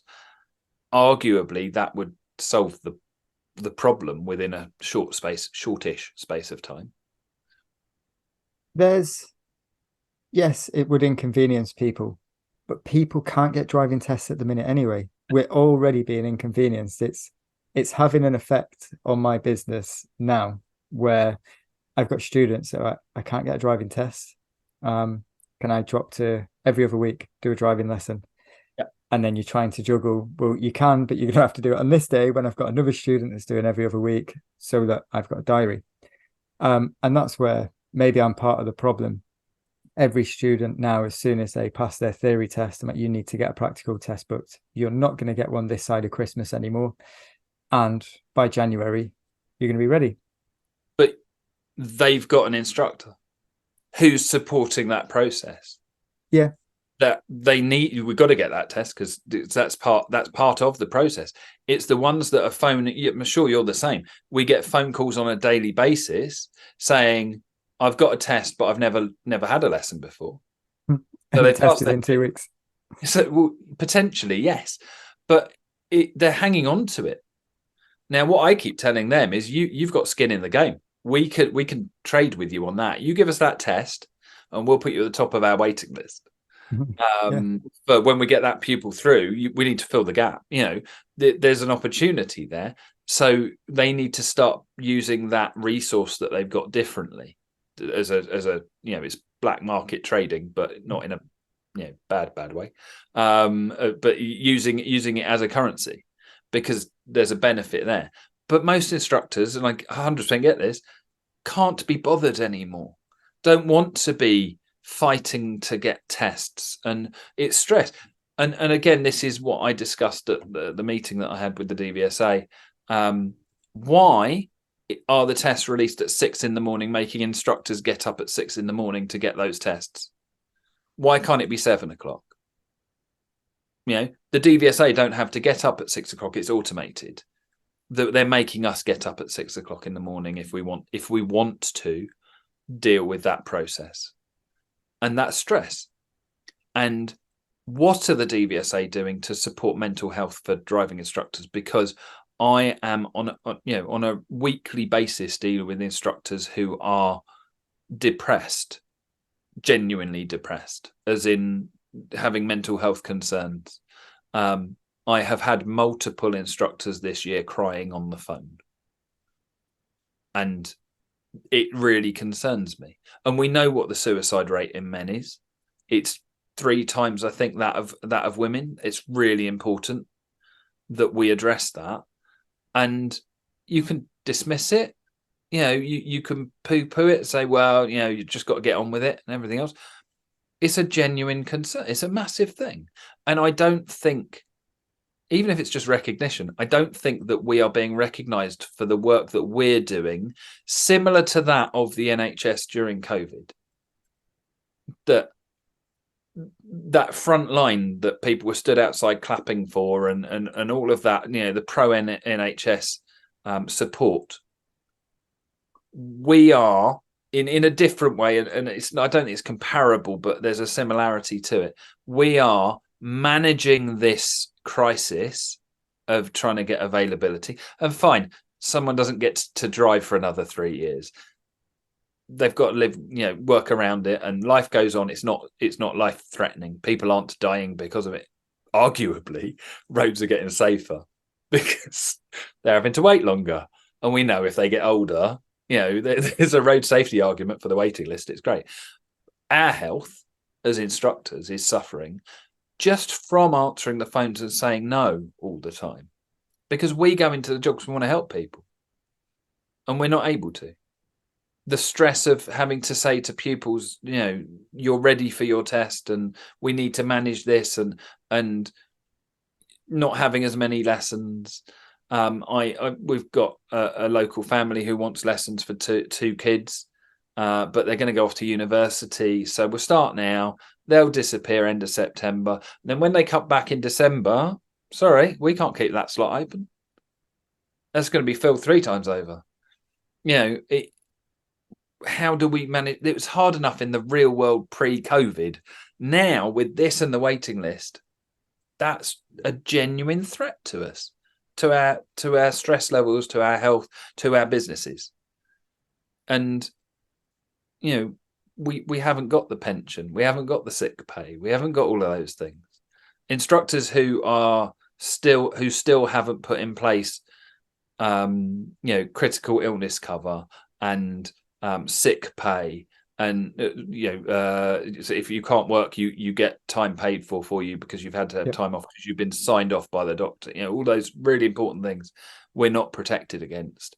If you haven't got cover in place, you want to go and look at it, because at some point this is going to catch up with people, and you want to have that, and you can get it for not a lot of money. It doesn't have to be massive, but at least it will keep you going over, because otherwise it's a very quick spiral at the moment. These are things that it doesn't get like, I don't know whether we should expect it in training, but when you was talking about business management and sick cover, and I don't have much in place. I'm just going with I'll be able to work, and I hope I don't get, it's not like I've got 3 kids and a mortgage to worry about. I'll just do more podcast episodes and hope that one day I can monetize it. All of these things, it's our business. Ultimately, it's my responsibility to go and look for it. I do have some cover because I took it out when I was in the military and it's still going. How effective that's going to be now I'm no longer in the military and I'm self-employed, I should probably ring them and find out if I'm still covered. But the mental... So I was going to say, I'm a member of BNI. If you need someone, give me a shout. I've got a brilliant black book that I can have a look through, point you in the right direction. And I do need to find out. I had its injury through my sport and stuff like that. I've kind of been covered, but I'm now self-employed, which clearly changes a policy, and it's going to be investigated. soon, so that my kids have still got a house if anything goes wrong. Yeah. But the mental health is something that you've mentioned, so I think we'll maybe talk a little bit about, because it's an isolated job at times. And I think a lot of people are going through the same stresses and the same issues, but not necessarily talking about it and maybe dealing with it slightly differently. Mine Yep. at the minute isn't, I don't get too stressed about it, but I can see how people could. Like, my diary next week is all over the place because people are on holiday or people don't want lessons because they can't get a driving test. Yeah. Fortunately for me, it's a school holiday, so I'll spend some time with the kids and figure it out next month. Yeah. But I think people need to be willing to reach out as well. Is that something that you offer? Is it part of the business coaching that you do, or do you offer things down the mental health side of it as well? Is that another one of your many bows that you've got? I think you're really right. This is a massively isolating industry. When I came into it, instructors didn't really seem to talk. I came into it when there was a lovely community of instructors on Twitter. So, that kind of dates me a little bit. And I met some brilliant people and was shown the light. But nothing of it was mentioned in my training at all. None of that. About communities, because actually with a national driving school, if they help me find all of those different benefits of stuff outside, I'm going to leave. So driving schools tend to be really self-centered, and they're about the business, not about the instructors. Right? And there's plenty of exceptions. We run one of them, but generally speaking, it's all about bums on seats. It's about keeping that instructor in the school, not necessarily because of the benefits, but because it protects against something that instructor's not been trained at or good at. And if we train them at it, we're going to lose them. So we'll treat them like mushrooms. So I've not heard that for a while. It's a definite military phrase. And it works. This is the thing, isn't it? Yeah. Information's a dangerous thing, because you might actually discover that that there's something better out there. So I think isolation was part of the model. I was privileged enough to start up the first Facebook group for driving instructors and see that sudden connectivity going on. As someone who hates networking, I built a lot of networks. I've got WhatsApp groups locally, one for every test center in the southeast, pretty much, that unite instructors on a local level. That it's become the norm. That people come in and it's like, well, they just make use of it, and it is what it is. There's been a lot of work. My relationship has nearly ended numerous times. She'll tell you that, because it will be all kicking off on Facebook when we're supposed to be out for a meal, and I'll have to kind of resolve things because some instructors got stroppy or drunk or both, and is posting on Facebook on a Friday or Saturday night, and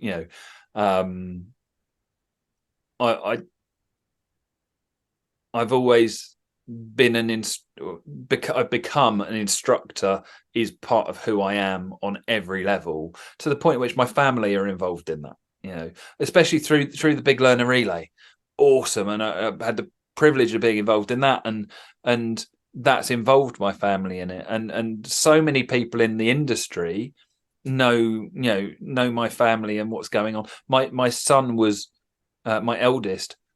Everyone was following the birth on Facebook, through that, not like watching it because that'd be weird. But it was we were sort of messaging live during the process, and there were instructors who I've never met. Still haven't met some of them, but at that point I'd never met them, and they were awesome. And I had people I didn't know getting in touch and saying, "Do you need me to cover any tests?" The community was there. United by a badge is a phrase that I used a while back. It didn't seem appropriate necessarily with COVID. I don't think use it as much then, but prior to that, If someone hits really bad times, everyone will step up, and there's an awesome community about that. But you've got to be part of it for that to work. We've had, going back to the mental health, we've had instructors who have committed suicide, and everyone's rallied round, and or have had, we had one locally who was diagnosed with cancer, told, right, you got like 6 weeks to live.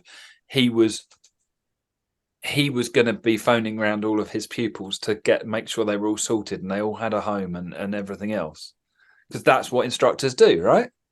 We look after them.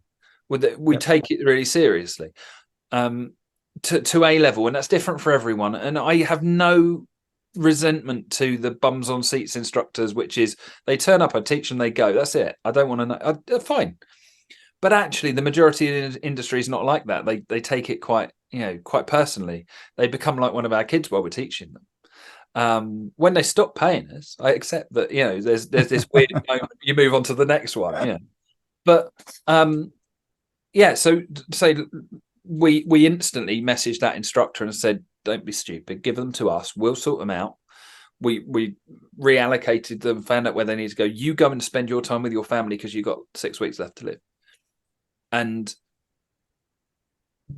there's a lot of that goes on, and I've had the opportunity to be at the center of that.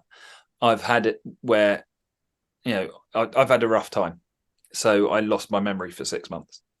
I was not in a good place at all, and I've spoken about this before. I'm always happy to speak about it. I can laugh about stuff now because I've got that dark sense of humor, which I'm sure you are. You're used to from your background. You end up kind of having to, but I also take it really, really seriously. That I was not in a good place for a while. I managed to keep the business running. I did all of that stuff. I learned, particularly with men, you have to listen because they'll only ask for help once and they won't shout for help. They'll ask for it once. And I remember going to the doctors and saying, I'm not in a good place. And the doctor turned around, did an assessment asking whether I was going to go and jump off a bridge or something. Basically, they were the questions, to which at the point I was going, not quite. And they then said, yes, this is not good. Here's a phone number, go and give them a call. No, sorry, I've done my asking once. I'm not doing it again. And I was really lucky that my family were brilliant, and could see that I was struggling. And I was strong enough to sort it. I had the skills to sort it. I don't think we always do. And I managed to do so. And I've helped a lot of people since because I've been able to talk about it. And I will always talk about it. I never want someone to have reached out and me not have picked up the phone, or them not to have anyone to talk to. So if I ever see someone's post on Facebook, I'll put my phone number up and say, give me a call. And I know a lot of other instructors that will do the same, because we would rather that someone, phoned us. And I'm fairly active on Dad's Net, which is like Mum's Net for dads. And I the same thing there, not instructors, just people that are connected by the fact that they've got kids. I've had people, at 2 a.m. phone me up and or message me on Facebook, and we've been chatting it through. And just sometimes talking is the important thing. And when you're isolated, that doesn't work. So be part of the community. If you haven't got that kind of community locally, stick a thing up at your test centre saying who wants to go for a curry, and I guarantee that you'll get a ton of instructors turn up, because we all love going out for food and we're all in the same situation. And within 5 minutes, somebody you don't know will be talking to you about the fact you must put a handbrake on at a stop junction, or you should never teach someone who wears flip-flops, or all these things that instructors talk about. And I love my driving instructor world and the people that I've met through it. And I've met some people I can't stand. It's the joy of life, isn't it? It just is. But even those people that I can't stand, there's a respect there. They're the ones that some people would have seen me and certain people having rows on Facebook. I'm quite good at row on Facebook. I don't tend to occasionally have a bad day, but I tend to reason things out, and I'll say to people, phone me and we'll have a chat about it. But sometimes it doesn't work that way. Very often those people will message me personally and we'll have a decent chat. What you see publicly isn't that thing. And that shows how, we're all of an equal level of a sort. And if you're open to it, those communications can happen. Do I think the DVSA should do something about mental health for driving instructors? No, because it's not their job. And I know a number of schemes that have nearly happened. I've got a meeting this week that someone else has organised, not my gig to shout about, but about a number of instructors who we're going to be talking about, is there something we can do about mental health or suicide awareness? Or I think mental health is probably the best thing to start with, because otherwise it's too late. So there's options there. The biggest issue, we're all trying to run a business. We're here for a reason. And a lot of these things cost a lot of money and time. And how much time can we dedicate to it? So do I have, going back to your original question of do I have a string to my bow in which I do this professionally? No, because I'm not qualified to. I have a therapy qualification amongst many other things. I'm qualified in clinical hypnotherapy. Fascinating course. So I'm quite good at working stuff through with people, but I'm not qualified to. Never will claim to be. But if someone needs to phone, my number's fairly easy to find and do phone it. I wouldn't ever want someone not to be able to. But ask someone, speak to someone, is my thing. And I think we could make that easier. I think mentoring, when someone newly qualified, you should have to have some oversight from another instructor. And what that really means is you should have someone you can talk to. So independence shouldn't be allowed in the first 2 years to be fully independent. You can be independent in what we know as a job, but you should have someone you're connected to because then they can also make sure you're not doing anything silly. And you can have and I think that would be really good, have some kind of mentoring inside of the system. Suddenly went a long way away from theory and rather dark, didn't it? It's quite close to me. Lost a friend not too long ago, and being in the military, there's a lot of people that have a lot of issues. And I think there's the initial stigma of talking that people don't do. But then as soon as you do reach out to someone, everything becomes a little bit easier and more manageable. And I think people should just reach out more and talk about things more, because there are difficulties, there are struggles, and there are people that will listen. My inbox is always open. I'll speak to anyone, talk to anyone. I'm happy to give my number out, but I'm not qualified, but I'm willing to stay up till whatever time on any evening talking to people. But I guess, if is there anywhere you would send people? Because it's certainly something I'm more aware of now, and if there's something I can do, would love to, because people need help when they're at the low point, and sometimes they just don't know where to turn or who to turn to. Do you have any networks anywhere that you'd send people for that kind of thing if they are struggling?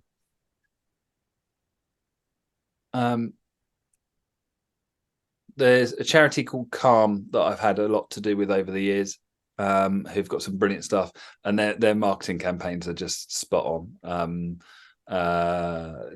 It's very much targeted at men, and I appreciate it doesn't only affect men. I'm just very aware of statistically that women tend to talk. women are good at talking, generally speaking. So if they're struggling, people tend to know that they're struggling. Not always. Interestingly, slightly parallel to it, I'm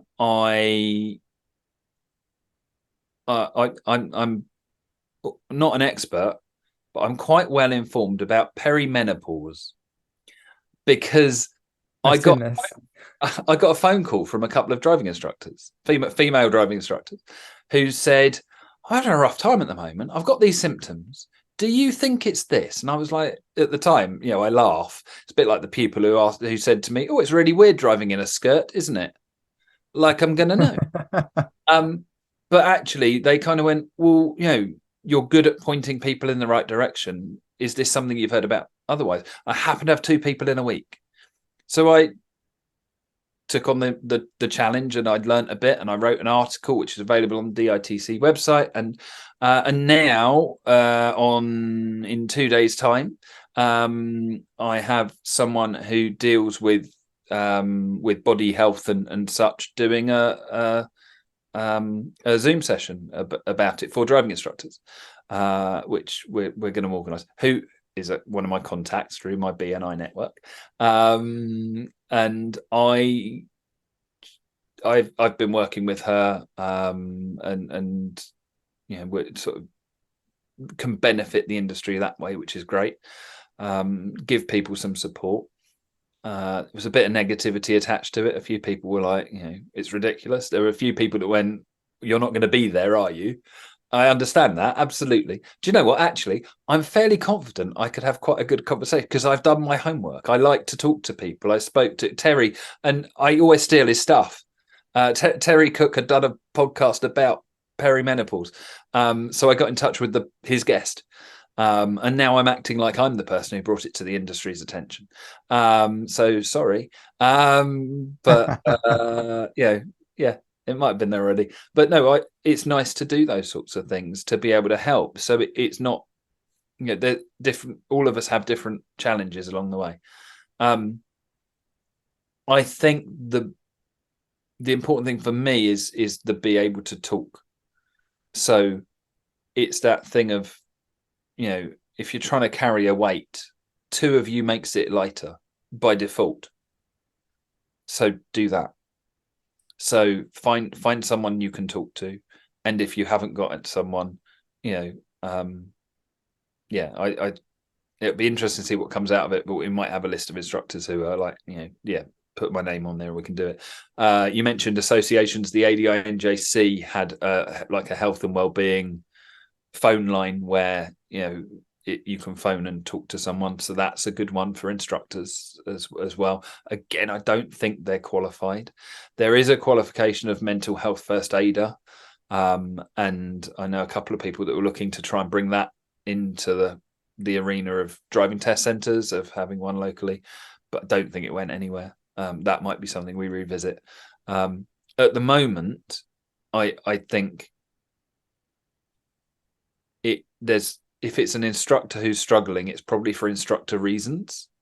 So actually talk to an instructor, because we get it. We understand those things. If it's then more than that, that's when, go and talk to a medical professional. There are, there is help out there, and we're getting better at that as a country. We're getting better at that, and we're getting better at talking. But it's the doing of it, isn't it? So we're getting better at listening. I don't think we're necessarily getting better at talking.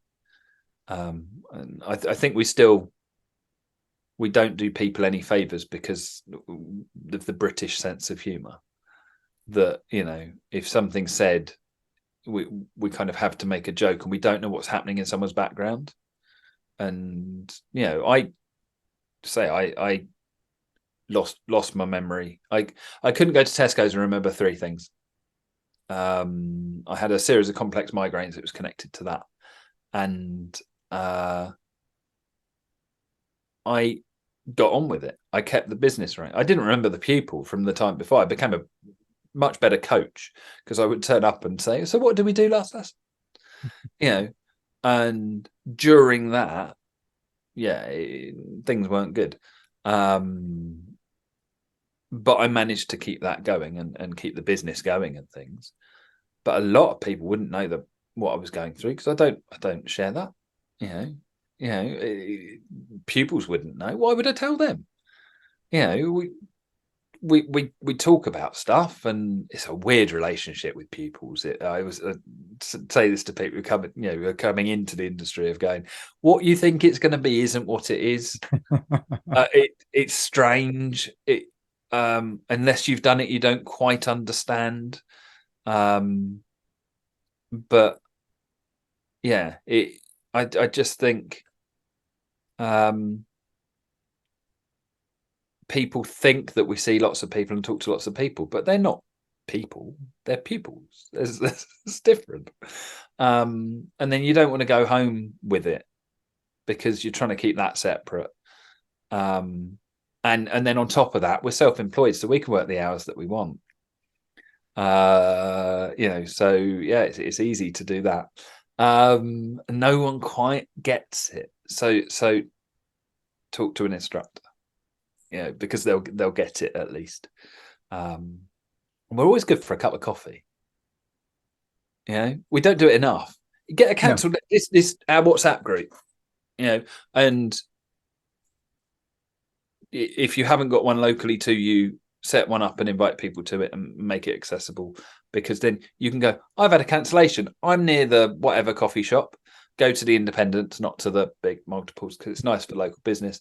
And because we're local businesses, and then we always go to Costa or Starbucks all the time.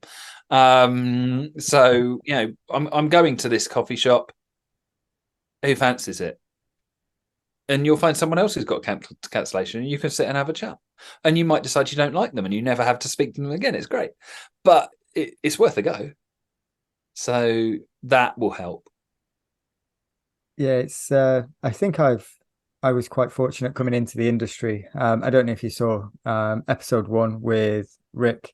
We went through different training companies, different paths, but we kind of met on a social media group. I think it was through one of the Facebook groups. We live about 10 minutes apart, if that. And we got on.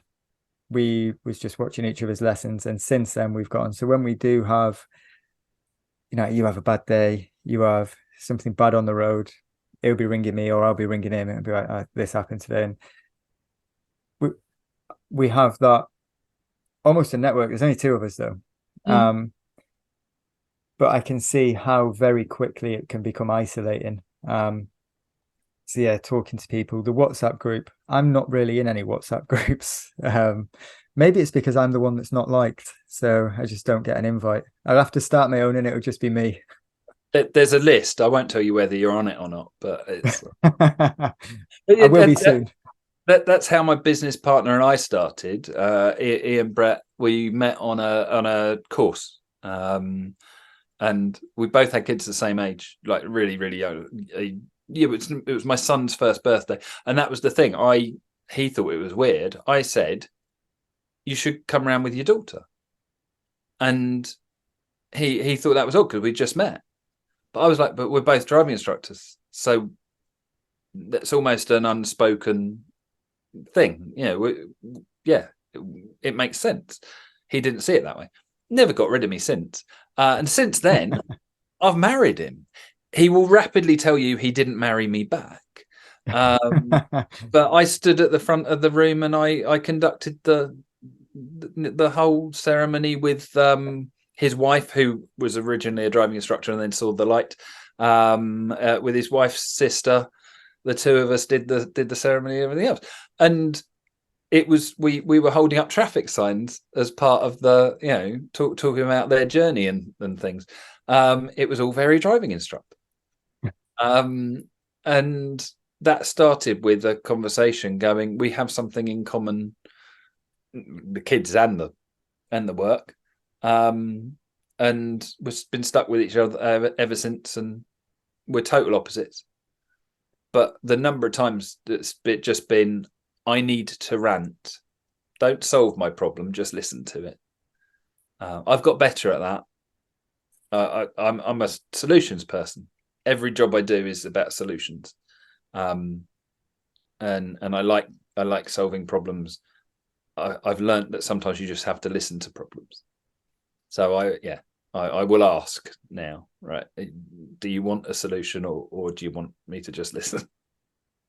I think that's what people need at times, is just someone to listen. Don't need a solution. I just need to get all of this off my chest. And that sometimes can fix it for people as well. Yeah. Well, that took a turn. But it shows the breadth of the industry of what goes on and everything else, and in that it is so similar for everybody. We've all been through the making a mistake when you enter into the industry. I can't remember the last person who had a good journey into the industry and didn't regret something. That once we're in here, we get in and we don't necessarily understand it. We don't have that knowledge, and there aren't many places to go and get it. To go and find out history of stuff or where to go for stuff, and say that it's kind of where I've ended up planting myself as being the middleman of the industry. And there's a disconnect between communication and the DVSA, and then that same disconnect causes confusion and problems, and then from those problems we all have the same problems from it. It is the same for all of us, even though we run our own very different businesses and we're all unique and all of those things. We are stronger together. It's just we can't strike because no one would care. That's the big thing. But I think they would if unity. I think if there was that unity, and we didn't turn up to a driving test for a week, but it was on force as ADIs. Like, we need change. But do you think that would actually? Because I don't. It's something that's been raised a number of times as an option. Firstly, I don't think we'd ever get that consensus. No, that's the first hurdle. But if we did, we're a convenience in so many ways. We get the phone calls, don't we? We're a hire company. I'd like to hire your car for the driving test. I'll give you some money for it as well. Yeah. My answer is always, sorry, we don't do car hire, we do teaching lessons. And they're like, oh yeah, that's what I mean. Well, it's not what you said. We are a convenience and an inconvenience often when it comes to the DVSA at the test centre, because that they're making use of us and they're holding us to account, but actually they just want to deal with the candidate because it's the candidate's test. I enjoy not being allowed in my own car at the end. I've got a lot of time for a lot of the DVSA staff. Our local test centre managers and examiners, generally speaking, are brilliant. It's better than it used to be. It used to be every test centre had that one. It's not every test centre now. There's still a few out there. It's improved. So I think things have got better, but just all that pressure. I don't know, but we'll see. And watch this space. Maybe there'll be some positive stuff coming through that'll just mean we can point someone in a specific direction, and we can, make things a bit better. Yeah, they're going to get better in time. They always do. It doesn't tend to stay on a path of getting worse because it can't. So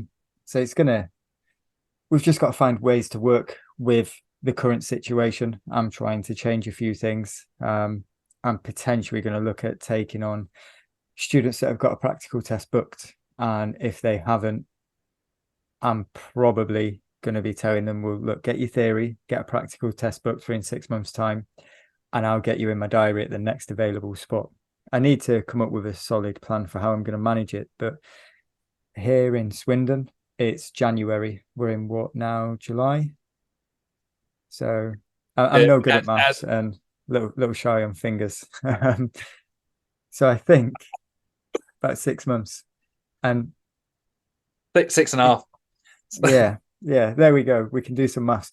So I've just got to find workarounds that work for me, my business, and the students to get them through efficiently. There's no easy solution.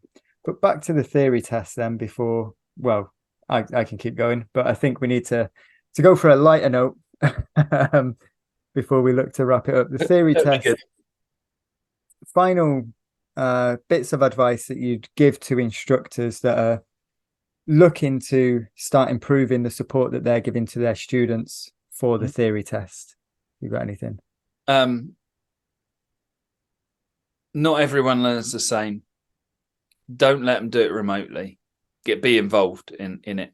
And my favorite technique for everything, I used this initially when I wanted to get people booking lessons with me after they passed their test, because they passed their test, and as much as we said, yeah, motorway lessons, what have you, and now you can take them on the motorway, that's negated as well. And I'm lucky with a local motorway network. I started talking as if all of my pupils didn't just stop at the test. That even when they, they had their test booked for Tuesday, but the following week they had a lesson already booked in for after they passed.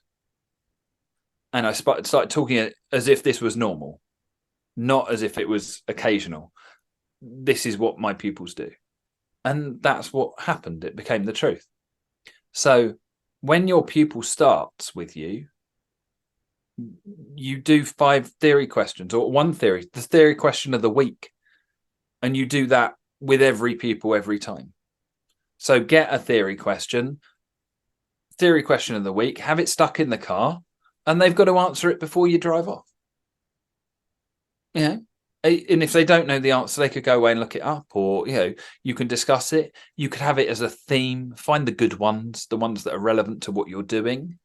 And I'm working on some of those resources. So at that point, I'm happily giving them away. I'm also hoping to get something done for the honest truth, so that we get the theory test questions connected to the honest truths, which are based around road risk. So if you check out the honest truth, hopefully there'll be something coming through from a collaborative thing between me and them. So get something that ties it in, and do it every lesson as if you've always done it, because they won't argue with that. They'll accept it. And some of them might be really grateful because they're struggling and they don't want to put their hand up and say, I'm struggling. Or pick the awful questions. Don't do the easy ones.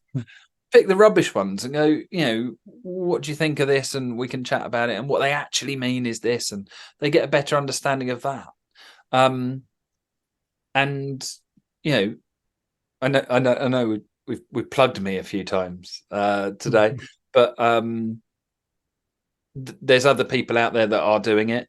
Point them in the direction of Annie Winterburn on TikTok, Theory Test Practice on TikTok. I'm Theory Test Explained. She's Theory Test Practice.